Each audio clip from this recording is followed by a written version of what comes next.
Introducción.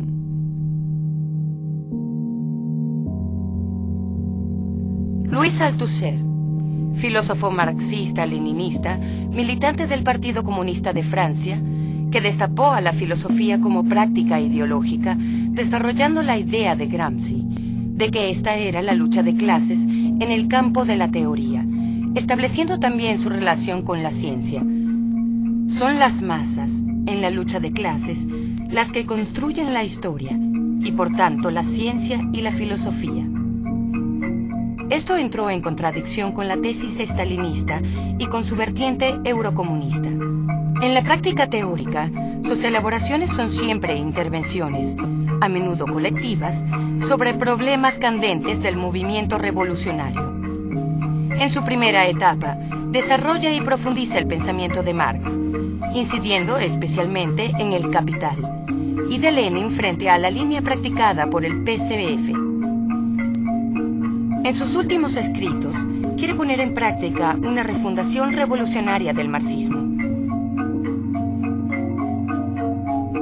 El curso que sigue es un fragmento de Ideología y aparatos ideológicos de Estado, que es la esquematización y puesta en relación de las organizaciones sindicales, religiosas, familiar, etc., y en definitiva, de la totalidad social, con el poder de Estado, que es de clase, significando por tanto una nueva conceptualización del Estado, superando la división Estado-sociedad civil. Por Louis Althusser.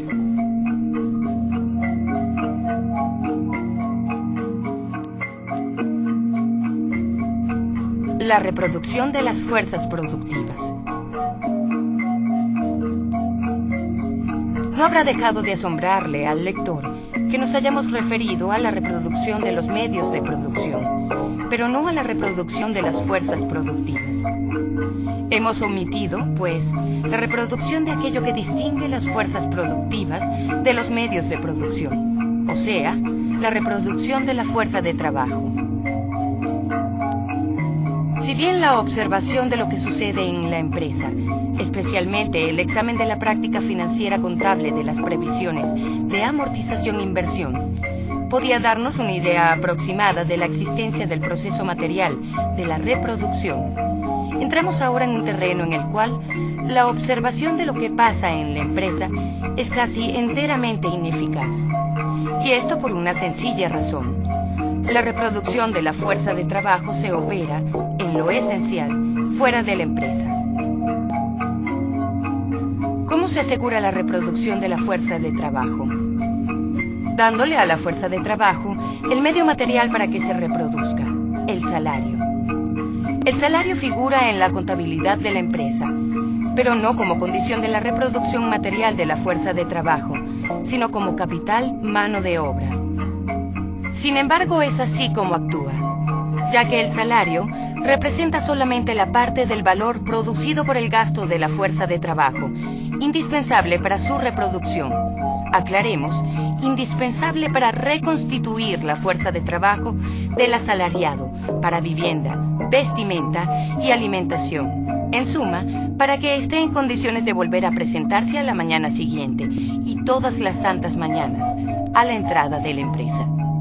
Y agreguemos, indispensable para criar y educar a los niños en que el proletario se reproduce como fuerza de trabajo. Recordemos que el valor, el salario, necesario para la reproducción de la fuerza de trabajo, no está determinado solamente por las necesidades de un salario mínimo biológico, sino también por las necesidades de un mínimo histórico. Marx señalaba, los obreros ingleses necesitan cerveza y los proletarios franceses vino, y por lo tanto, históricamente variable.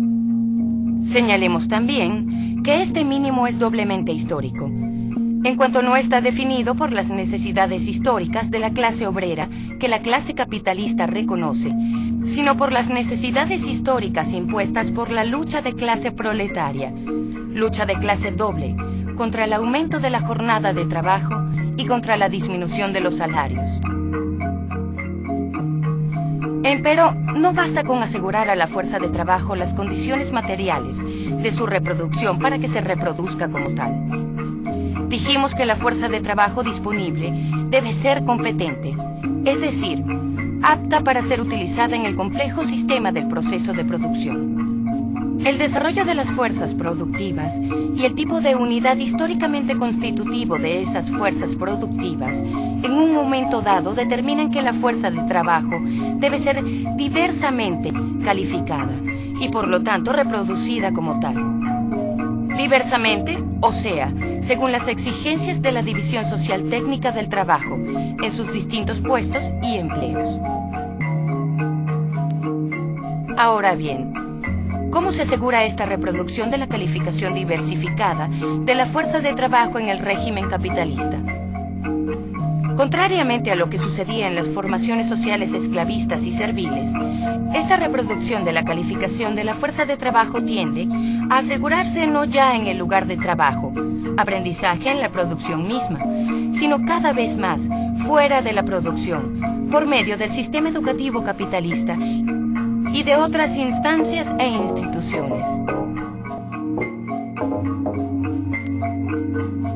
Los aparatos ideológicos de Estado. Todos los aparatos ideológicos de Estado, sean cuales fueren, concurren al mismo resultado, la reproducción de las relaciones de producción, es decir, las relaciones capitalistas de explotación. Cada uno de ellos concurre a ese resultado único de la manera que le es propia.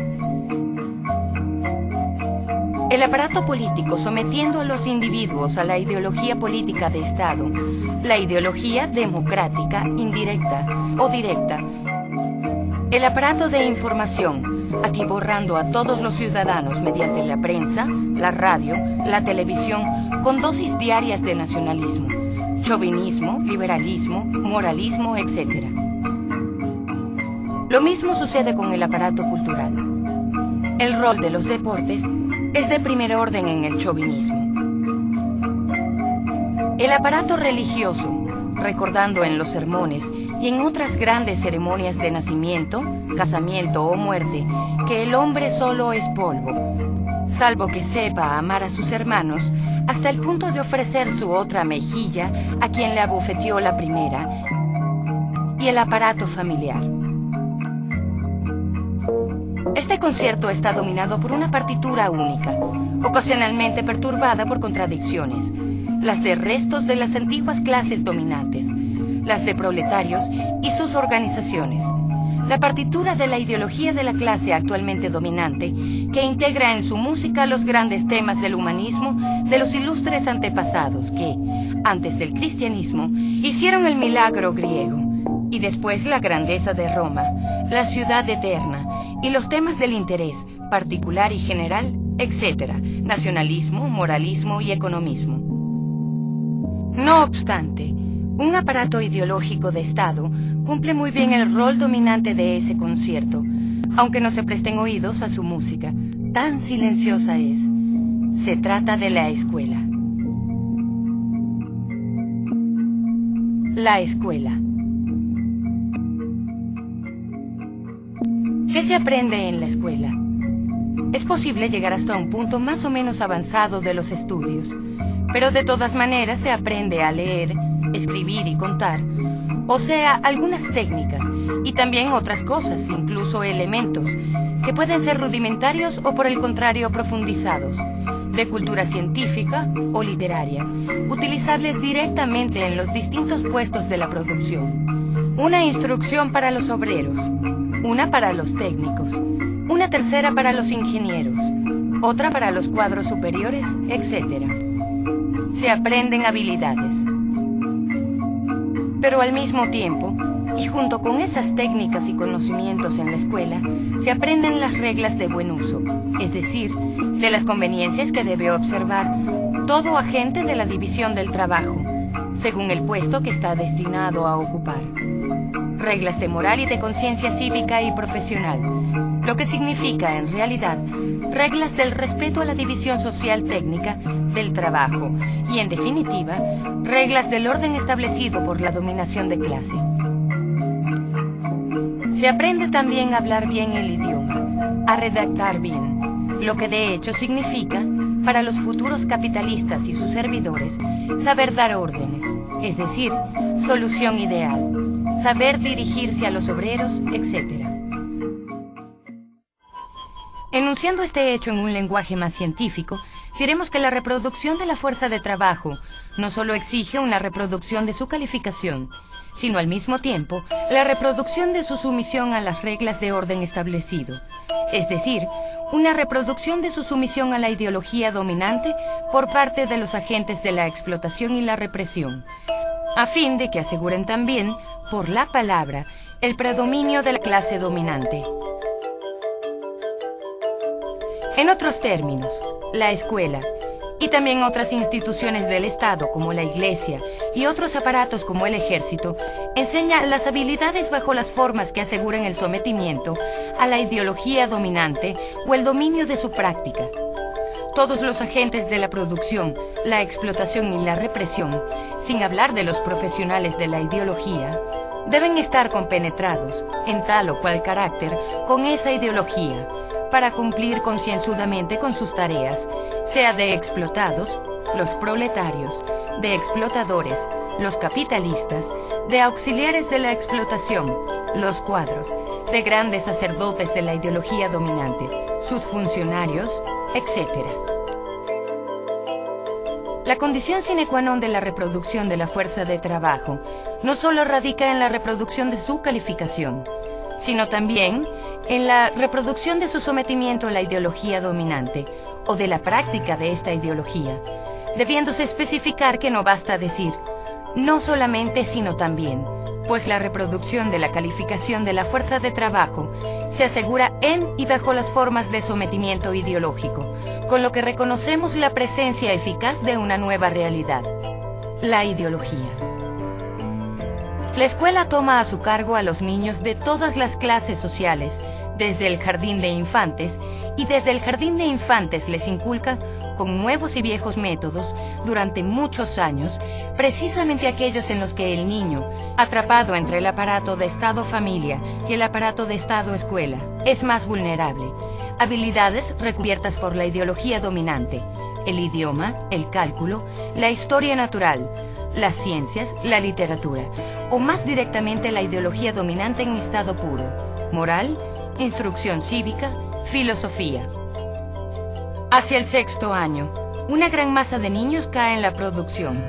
Son los obreros o los pequeños campesinos. Otra parte de la juventud escolarizable continúa, bien que mal se encamina y termina por cubrir puestos de pequeños y medianos cuadros, empleados, funcionarios pequeños y medianos, pequeños burgueses de todo tipo. Una última parte llega a la meta, ya sea para caer en la semidesocupación intelectual, ya para proporcionar, además de los intelectuales del trabajador colectivo, los agentes de la explotación, capitalistas, empresarios, los agentes de la represión, militares, policías, políticos, administradores, etc. Y los profesionales de la ideología, sacerdotes de todo tipo, la mayoría de los cuales son laicos convencidos.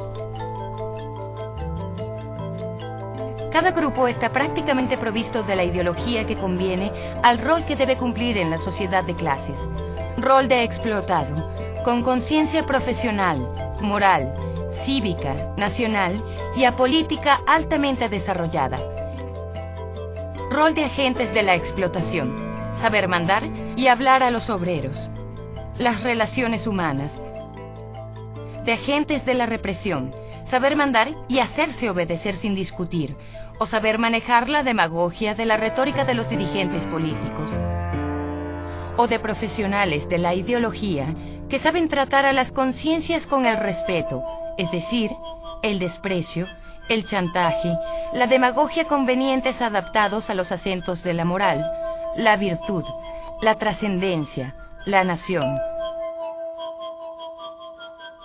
Por supuesto, muchas de esas virtudes contrastadas, modestia, resignación, sumisión por una parte, y por otra cinismo, desprecio, altivez, seguridad, grandeza, incluso bien decir y habilidad, se enseñan también en la familia, la iglesia, el ejército, en los buenos libros, en los filmes y hasta en los estadios. Pero ningún aparato ideológico de Estado dispone durante tantos años de la audiencia obligatoria. Y por si fuera poco, gratuita. 5 a 6 días sobre 7, a razón de 8 horas diarias de formación social capitalista. Ahora bien, con el aprendizaje de algunas habilidades recubiertas en la inculcación masiva de la ideología de la clase dominante, se reproduce gran parte de las relaciones de producción de una formación social capitalista, es decir, las relaciones de explotados a explotadores y de explotadores a explotados. Naturalmente, los mecanismos que producen este resultado vital para el régimen capitalista están recubiertos y disimulados por una ideología de la escuela universalmente reinante, pues esta es una de las formas esenciales de la ideología burguesa dominante. Una ideología que representa a la escuela como un medio neutro, desprovisto de ideología, puesto que es laico, en el que los maestros respetuosos de la conciencia y la libertad de los niños que les son confiados, con toda confianza por sus padres, que también son libres, es decir, propietarios de sus hijos, los encaminan hacia la libertad, la moralidad y la responsabilidad de adultos mediante su propio ejemplo, los conocimientos, la literatura y sus virtudes liberadoras. Pido perdón por esto a los maestros que, en condiciones espantosas, intentan volver contra la ideología, contra el sistema y contra las prácticas de que son prisioneros, las pocas armas que pueden hallar en la historia y el saber que ellos enseñan. Son una especie de héroes, pero no abundan, y muchos, la mayoría, no tienen siquiera la más remota sospecha del trabajo que el sistema, que los rebasa y aplasta, les obliga a realizar. Y peor aún, ponen todo su empeño e ingenio para cumplir con la última directiva, los famosos métodos nuevos. Están tan lejos de imaginárselo que contribuyen con su devoción a mantener y alimentar esta representación ideológica de la escuela, que la hace tan natural e indispensable y hasta bienhechora a los ojos de nuestros contemporáneos como la Iglesia era natural, indispensable y generosa para nuestros antepasados hace algunos siglos.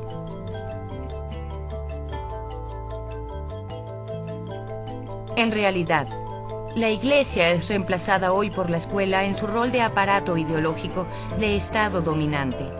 Está combinada con la familia, como antes lo estuvo la Iglesia.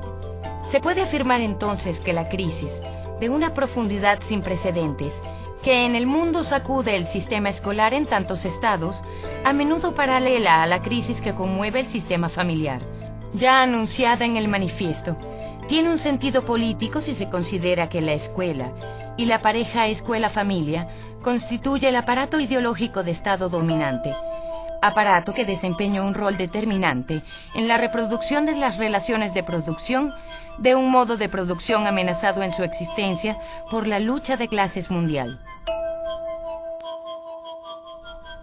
Preguntas sobre este curso.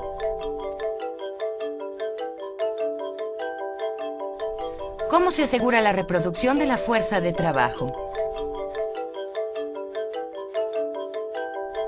La reproducción de la fuerza de trabajo se asegura dándole a ella el medio material para que se reproduzca, o sea, dándole un salario. Pero las condiciones materiales no bastan para la reproducción de la fuerza de trabajo.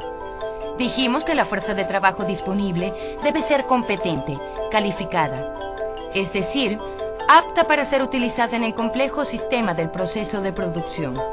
O sea, apta a las exigencias de la división social técnica del trabajo en sus distintos puestos y empleos.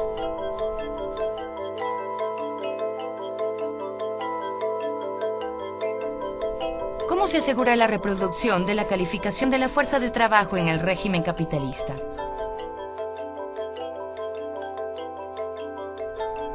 Contrariamente a lo que sucedía en las formaciones sociales esclavistas y serviles, esta reproducción de la calificación de la fuerza de trabajo tiende a asegurarse no ya en el lugar de trabajo, sino cada vez más fuera de la producción, por medio del sistema educativo capitalista y de otras instancias e instituciones.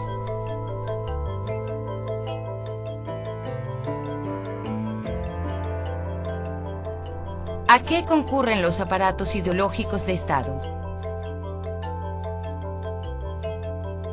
Los aparatos ideológicos de Estado concurren al mismo resultado: la reproducción de las relaciones de producción, es decir, las relaciones capitalistas de explotación. Cada uno de ellos concurre a ese resultado único de la manera que le es propia. El aparato político sometiendo a los individuos a la ideología política de Estado, la ideología democrática, indirecta, parlamentaria o directa, plebiscitaria o fascista. El aparato de información atiborrando a todos los ciudadanos mediante la prensa, la radio, la televisión, con dosis diarias de nacionalismo, chauvinismo, liberalismo, moralismo, etc. Lo mismo sucede con el aparato cultural. El rol de los deportes es de primer orden en el chauvinismo, etc. El aparato religioso recordando en los sermones y en otras grandes ceremonias de nacimiento, casamiento o muerte que el hombre solo es polvo, salvo que sepa amar a sus hermanos hasta el punto de ofrecer su otra mejilla a quien le abofeteó la primera.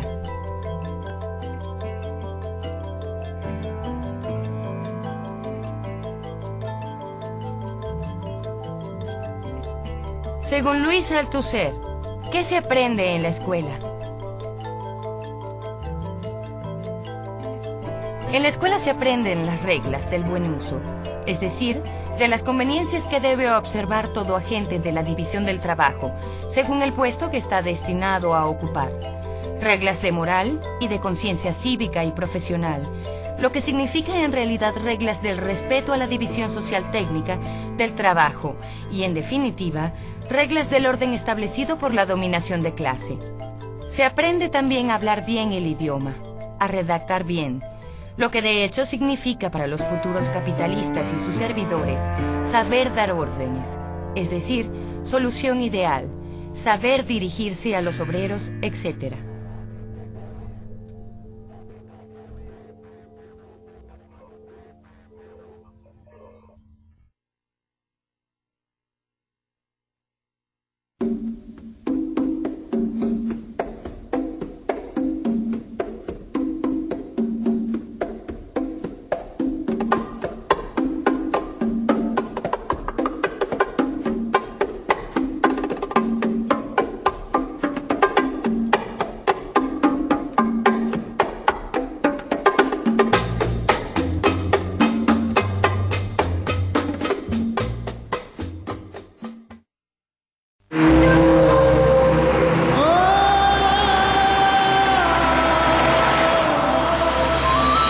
Famous